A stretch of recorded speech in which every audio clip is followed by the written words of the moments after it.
Este episodio es presentado por Bridge, una empresa de Stripe. Así como el Internet globalizó la información, las stablecoins están haciendo lo mismo con el dinero. Y Bridge, una compañía de Stripe, es la infraestructura que está impulsando este cambio.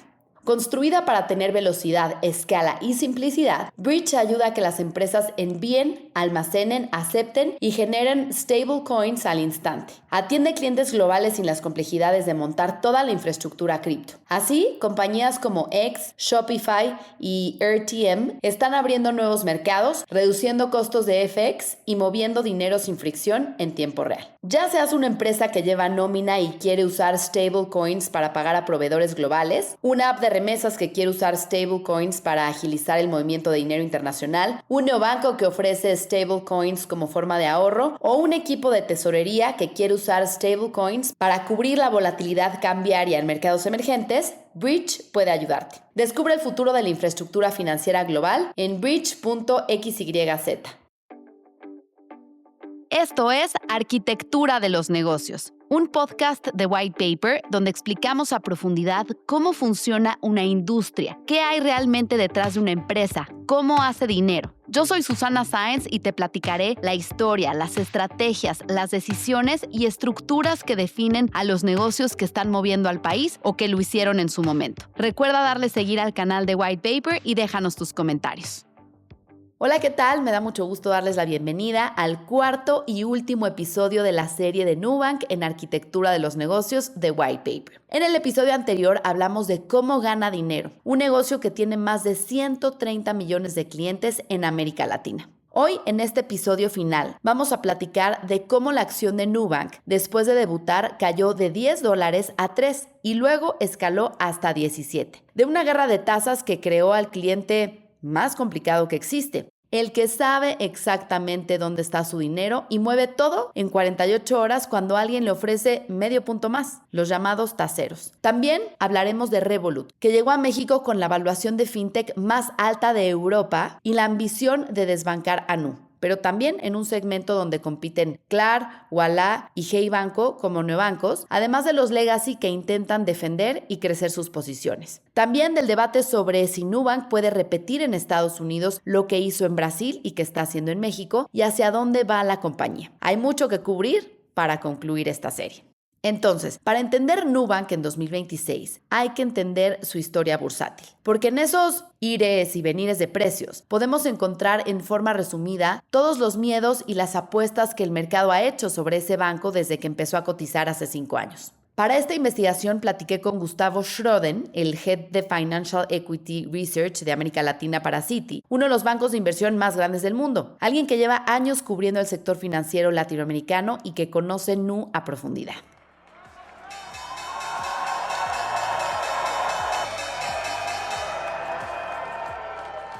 Entonces, veamos el esperado IPO que llegó en diciembre de 2021. La acción salió a cotizar en $10. Poco tiempo después, se cayó hasta $3. Parte de lo que me pudo comentar Gustavo fue una rotación normal en la base de accionistas. Me explicó lo siguiente: inversionistas que habían entrado cuando la empresa era privada realizaron su ganancia y además la empresa estaba reportando pérdidas todavía, no ganancias. Para poner en contexto, hay que recordar que Amazon se tardó 20 años en generar utilidades. Y ojo, la rentabilidad en empresas de base tecnológica es una decisión. ¿Cuándo dejamos de quemar dinero en crecimiento y empezamos a mover la aguja? Había inversionistas que no querían esperar y Brasil, su principal mercado, estaba entrando en un ciclo de crédito difícil. La calidad de los activos se deterioraba en todo el sistema y eso también le pegó. Cuando la acción cayó a $3, muchos comenzaron a dudar. Decían que Nubank no podría realmente nunca llegar a ser rentable y la expectativa había sido enorme. Pero con el pasar de los trimestres, algo cambió. El banco demostró que podía crecer a gran velocidad, manteniendo el control sobre la calidad de su cartera. Y cuando esa palanca operativa, impulsada por un costo de servicio extraordinariamente bajo, que ya les explicaba en los episodios anteriores, se tradujo finalmente en utilidades.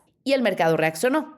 La acción subió de $3 a 14.15 y este primer trimestre de 2026 ya tocó 17.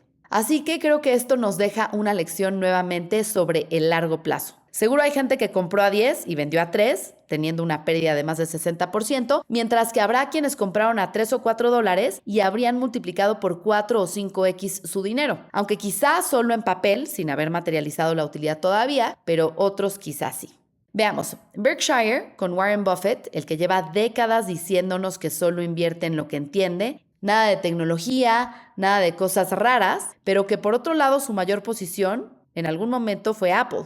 Y como les comenté en otro episodio, le entró a Nubank. En 2021 sorprendió con una inversión de $500 millones pre-IPO y cuando salió a cotizar compró más, en total cerca de $1,000 millones y 107 millones de acciones. Seguro el playbook es que Buffett no entiende o dice que no entiende tecnología, pero entiende de bancos, entiende de consumo y de crédito al consumo. Hasta ahí todo bien. Entonces coincidirán conmigo que cuando Berkshire invirtió fue una gran validación ante terceros. Pero en 2024, Berkshire, el que supuestamente va a largo plazo, y dicho por Buffett y Charlie Munger, ¿cuál es su plazo favorito? Forever, empezó a vender. Primero, poco a poco, luego más decidido. Y para mayo de 2025, confirmado ante la SEC, ya no tenía ni una sola acción. Se fue, vendió su posición restante en U, la cual para finales de 2024 era de 40.180.168 acciones con un valor de $416 millones. ¿Perdió? No, hombre, para nada. Se llevó una ganancia de unos $250 millones, un 25% cash on cash. Pero aquí el detalle importante es el siguiente. Se fue mientras Nu estaba reportando utilidades netas de $557 millones en un solo trimestre, creciendo 47% año contra año. O sea, se bajó de un tren que viene acelerando. La explicación más lógica no es que Buffett le perdiera la fe a Nu, es que Berkshire llevaba un buen rato pues vendiendo posiciones de todo tipo, acumulando cash y reduciendo su exposición. Entonces fue una decisión de portafolio, no una condena a Nubank. Y aquí viene lo que a mí me parece aún más relevante. ¿Quiénes se quedaron de institucionales y siguen hasta hoy? Pues BlackRock está con cerca del 6% en la empresa, siendo los más grandes. Capital Research, JP Morgan, Fidelity, el Fondo Soberano de Noruega también. En conjunto, los institucionales tienen alrededor del 61% de las acciones. Y BlackRock en el tercer trimestre de 2025 no solo no vendió, compró casi 22 millones de acciones más. Ahora, regresando al precio del 2025 y el rally, ¿qué lo explica? En el tercer trimestre de 2025 adquieren una plataforma de AI que en teoría les permite analizar mejor su data y a partir de eso subir los límites de crédito de sus clientes en Brasil. Y al mismo tiempo, México dejó de estar tan presionado con una tregua en la guerra de tasas. El analista de Citi me dice que esa fue una combinación positiva, reaceleración en Brasil y despresurización en México. Eso explica el rally. Pero cuando llegan los resultados del cuarto trimestre de 2025, presentados a principios de este año 2026, la acción cayó 10% en un día. Schroden me dice lo siguiente. Fue una mezcla de cosas, gastos operativos más altos de lo que el mercado esperaba, algunos cambios contables en cómo reportan el P&L. Y algo más difuso pero importante, las preguntas sobre cómo la inteligencia artificial podría disrumpir a las fintechs, especialmente en el mercado americano. Entonces, en pocas palabras, el mercado premió y después castigó la compra. Yo le diría manejo de expectativas y narrativas. Los resultados de 2025, tomados en su conjunto, fueron sólidos. El problema fue el cuarto trimestre específicamente y la reacción del mercado refleja algo estructural en cómo se evalúa Nubank hoy. De acuerdo con Gustavo, los bancos tradicionales cotizan a 8 o 10 veces utilidades. Nubank cotiza a 17 veces utilidades en 2026. El mercado no lo ve como un banco, lo ve como una empresa de tecnología o una fintech en crecimiento. Y si el mercado lo ve como una empresa de crecimiento, la pregunta que le importa no es cuánto gana hoy, sino dónde y cuándo viene el próximo salto cuántico. La respuesta cada vez más es México. Veamos, en México, Nubank muestra un crecimiento muy acelerado en escala, aunque aún con algunas pérdidas. Los ingresos pasan de 340.7 millones de pesos en 2022 a 12.088 85 millones en 2024 y alcanzan 13.296 millones en el tercer trimestre de 2025, reflejando una expansión muy agresiva del negocio. En paralelo, la cartera de crédito crece de 13.547 millones en 2022 a más de 27.000 millones en el tercer trimestre del 2025. Mientras que la captación despega de forma aún más pronunciada, pasando a niveles prácticamente nulos a más de 110.000 millones de pesos, lo que evidencia una fuerte capacidad para atraer depósitos.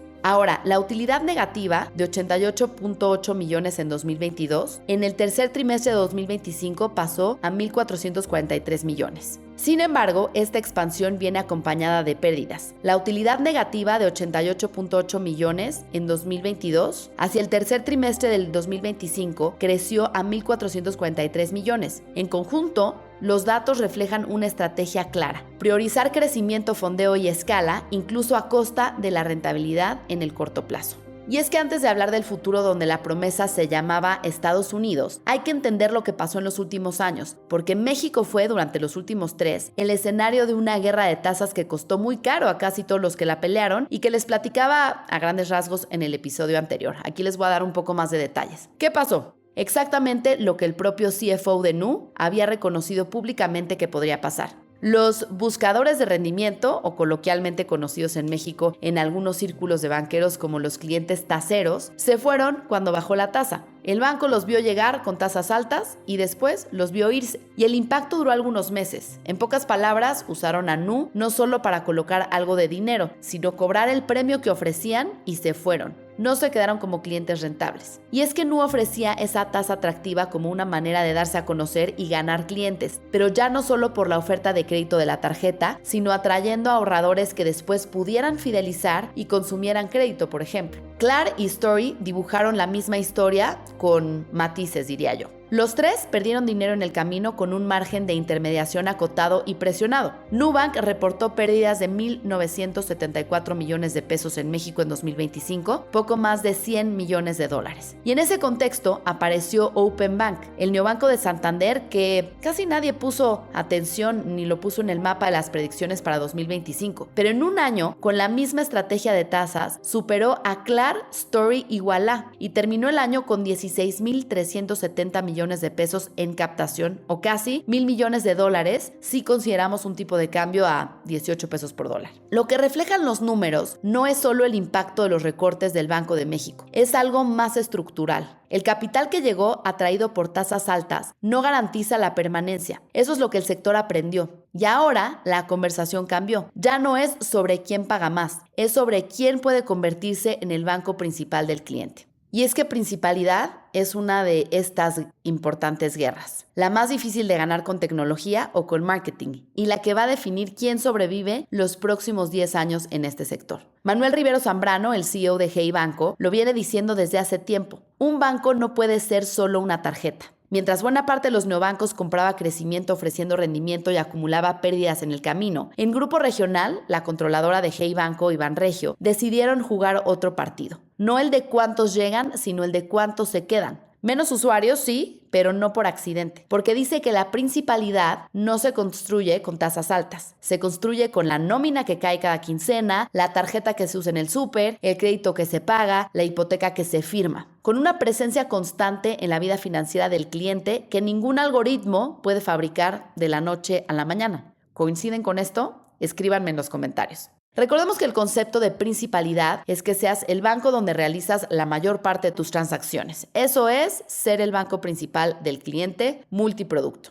Ahora, pongamos la mirada en este 2026. El 27 de enero de este año, Revolut dejó su fase beta y comenzó a operar oficialmente como banco múltiple en México. Y hay que decir que no es un lanzamiento más, es la entrada de la fintech privada más valiosa de Europa.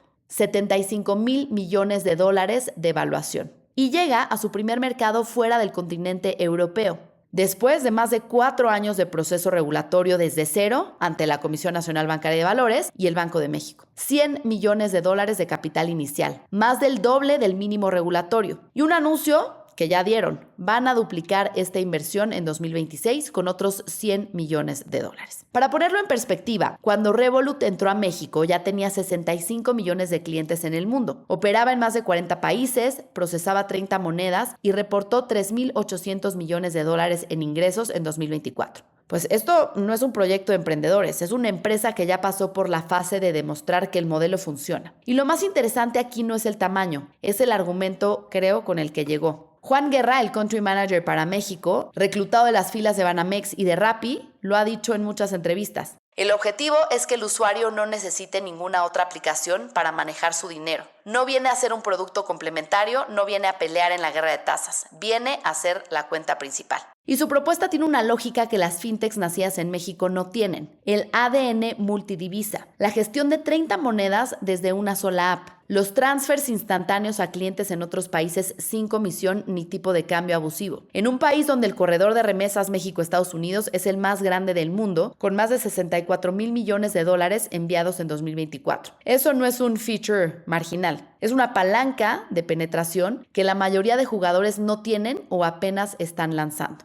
Para Gustavo de Citi, que entrevisté para este capítulo, está claro que la competencia más fuerte para Nubank es de este tipo de jugadores y no los legacy. Ahora, esta historia de las fintechs mexicanas contra los bancos puede contarse como una secuencia de batallas. Yo diría que la primera fue la guerra de la inmediatez. Esta parte de abrir una cuenta en minutos desde tu celular, recibir una tarjeta en un par de días, hacer en segundos lo que los bancos tardaban media mañana, en el mejor de los casos, en resolver. Aquí las fintechs ganaron esa guerra sin mayor resistencia. La segunda fue la guerra de las tasas. Rendimientos que la banca tradicional jamás habría considerado competitivos, que transformaron el ahorro en México de una manera que pocos anticiparon. También la ganaron con un costo extraordinario, pero podría decirse que la ganaron. ¿O ustedes qué creen? Escríbanme en los comentarios. Y ahora viene la tercera que ya les decía. Creo que es la más importante y la menos ganada con tecnología o con marketing, que es la de la principalidad. Por convertirse no en la app que un cliente descarga por curiosidad, sino en el banco al que ese cliente le confía su vida financiera entera. Y aquí, para Nubank, la competencia más fuerte en México no viene de BBVA ni de Santander. Viene de Mercado Pago y de jugadores como Revolut. Son los que realmente pueden disputarle el cliente. Y aquí yo tengo mis dudas, porque si todos hablan de principalidad, ¿cuándo vamos a ver a los neobancos como Mercado Pago, Revolut, Nu, Clar y Plata dando hipotecas, préstamos para autos y créditos de nómina? El único jugador que tiene una oferta completa hoy como neobanco en ese sentido es Hey Banco. Si ustedes tienen otro dato, escríbanme a susana@whitepaper.mx o aquí en la plataforma de podcast donde escuchen. Revolut, por ejemplo, enfrenta sus propios desafíos. Por un lado, el alto uso de efectivo en México, que es a la vez el problema más grande del sector digital y la oportunidad más grande para quien lo resuelva. También la necesidad de adaptar un modelo europeo a una cultura financiera muy distinta. Y la pregunta que siempre aparece cuando llega un jugador global a un mercado emergente: ¿pueden replicar aquí la rentabilidad que tienen en casa? La visión de largo plazo para Revolut es cubrir 5 mercados clave en América Latina, usando México como plataforma, como prueba de que el modelo escala fuera de Estados Unidos. Después vendrán Colombia, Argentina, Brasil y algún otro. Pero México primero. México como el primer banco construido desde cero en un mercado emergente por una empresa que ya sabe lo que hace. Esta es la apuesta más cara y más ambiciosa que ha llegado al sector en mucho tiempo. Y acaba de empezar. Esto, quizás guardando toda proporción y dejando fuera los bancos legacy, nos puede recordar un poco la batalla de hace unos años por América Latina que hicieron en telecomunicaciones América Móvil de Carlos Slim y Telefónica de España con su marca Movistar. Hoy, 25 años después de que inició esta guerra, el claro ganador fue el jugador local, América Móvil. Recordemos que Telefónica recientemente anunció el cierre de su desinversión de prácticamente todo el continente americano. ¿Tendremos alguna similitud en la guerra entre Nu y Revolut? O más bien esta guerra es de 3 y el elefante en el cuarto es Mercado Pago de Meli. Interesante sin duda los próximos años, y en línea con eso, el beneficiado o los beneficiados somos los consumidores. Con más competencia, más opciones para elegir, mejores condiciones y más presión a los bancos legacy a subir su estándar. Ahora, si México es hoy el capítulo que está escribiendo Nubank, Estados Unidos es el próximo, el siguiente gran salto cuántico. Gustavo Schroden de Citi me habló del recientemente deep dive que hicieron sobre la oportunidad para Nubank en el mercado americano.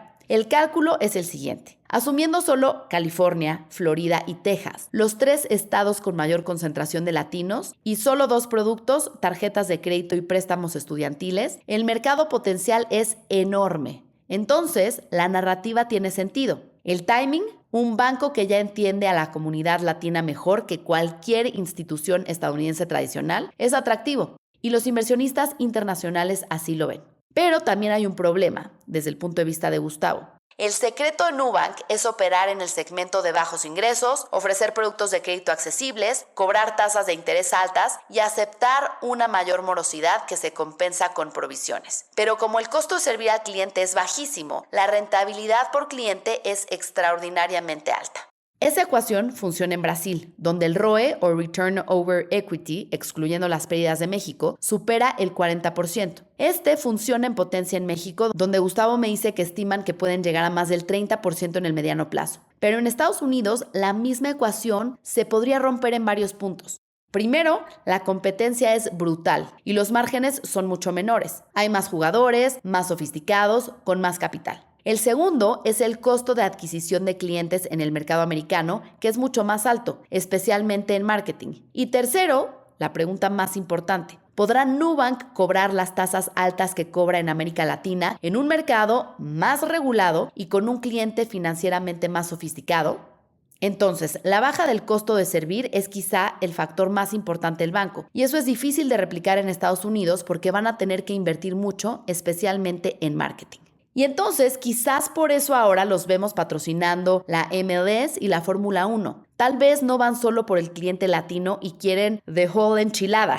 ¿Qué opinan? Déjenme sus comentarios. Entonces, sentimientos mixtos. Una oportunidad gigante acompañada de una pregunta de rentabilidad que todavía no tiene una respuesta clara. El analista lo dijo de una manera que se me quedó grabada. Nubank fue creado en Brasil hace 13 años. En México llevan apenas 5 o 6. A veces la gente empieza a analizar Nubank desde el IPO, pero eso es un error. Están en el mismo proceso en México que vivieron en Brasil. Es solo cuestión de tiempo. Así que como dicen, wait and see. ¿Ustedes qué creen? Así cerramos esta serie sobre Nubank en Arquitectura de los Negocios. Gracias por acompañarnos. Si quieren seguir la conversación, acuérdense que todos los episodios están en las plataformas de siempre, menos el segundo que está en White Paper Access, el canal exclusivo para suscriptores de White Paper. Si no lo han escuchado, entren ahí, es el mismo canal donde pueden escuchar White Paper hoy, o suscríbanse a White Paper. Si este episodio les pareció valioso, compártanlo con alguien que crean que entiende cómo funciona la banca en México.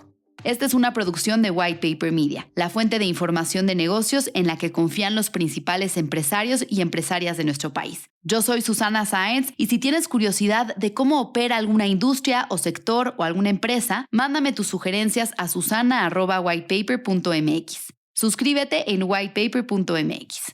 Este episodio es presentado por Bridge, una empresa de Stripe. Así como el Internet globalizó la información, las stablecoins están haciendo lo mismo con el dinero. Y Bridge, una compañía de Stripe, es la infraestructura que está impulsando este cambio.